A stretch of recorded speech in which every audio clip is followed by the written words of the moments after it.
Powerful NFL agent of 2025, David Mulugheta. David, thank you so much for being with us this morning. We so appreciate it. I want to dive right in. Can you walk us through your timeline on how things unfolded with the Cowboys and Jerry Jones? First off, appreciate you guys having me. And Steven, I appreciate you learning how to say my last name after 3 years. Yes.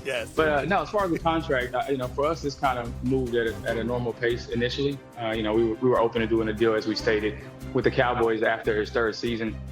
And at the time, the Cowboys had other deals to do. That Dak Prescott was coming up, their quarterback, their leader, as well as CD. So we knew that we would have to wait our turn.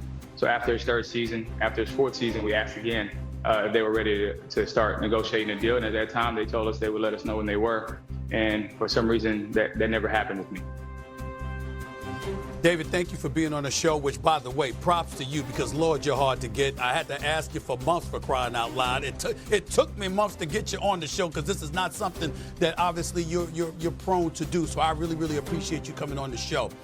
Jerry says that essentially when he made a contract offer, he brought up some stick it up your ass comment that came out of your mouth, the mouth of the representation for Micah Parsons. I want you to address that and whether or not there's any truth to what he articulated to myself, to Michael Irvin and others in regards to that.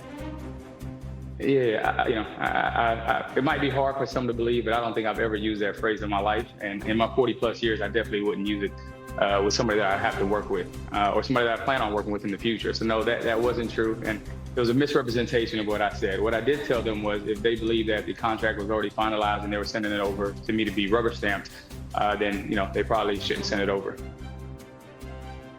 David, what are we missing here? Jerry Jones is of the mindset that there was a negotiation that took place between him and Micah Parsons, and then he gets a call from Micah Parsons, and Micah Parsons ultimately calls him back and says, don't call me anymore, call my agent. After an agreement was reached, you guys appear to be diametrically opposed in terms of your interpretation of what transpired. Break down for the audience exactly what transpired. What was Micah Parsons talking to Jerry Jones about? What actually happened that had Jerry Jones get to a point where he believed the negotiation was completed before somebody like yourself got in the way, per se? Definitely. As far as Micah's concerned, he was out of the country. He got a call from Jerry's assistant and was asked to come in to meet about leadership. So when he got back from his vacation, he came in and he gave them a call, told him he was back, he was ready to meet.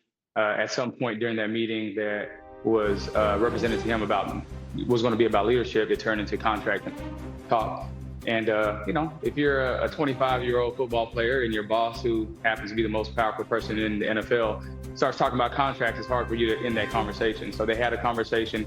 Micah nodded his head out of respect. Obviously, there's a power dynamic that's a little different there. One guy is the owner of the team and the GM.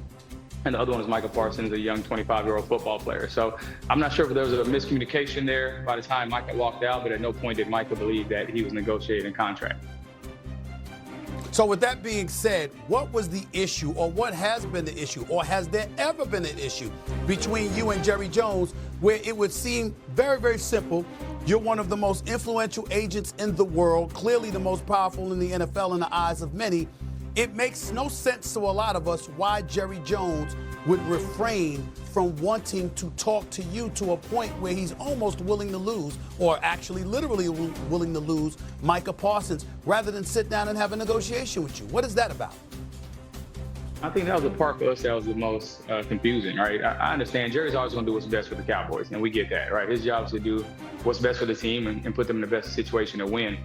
In this situation, once Micah asked for his representation to be involved, we assumed that would go like any other negotiation, and they would reach out, or they would allow me to reach out and commence negotiations. But I can't answer that question. I'm not sure how this turned the way it did. We were open to negotiate. We reached out numerous times to Adam Prescott there, who does their contracts. I've reached out to Stephen Jones as well and asked him, to start negotiations. But for some reason, coming out of that conversation, Jerry believed that he had reached an agreement and he was not open to negotiating any further. What does that say to you about where the industry is to some degree? I'm thinking about you are an elite agent. You represent a bevy of clients in the National Football League.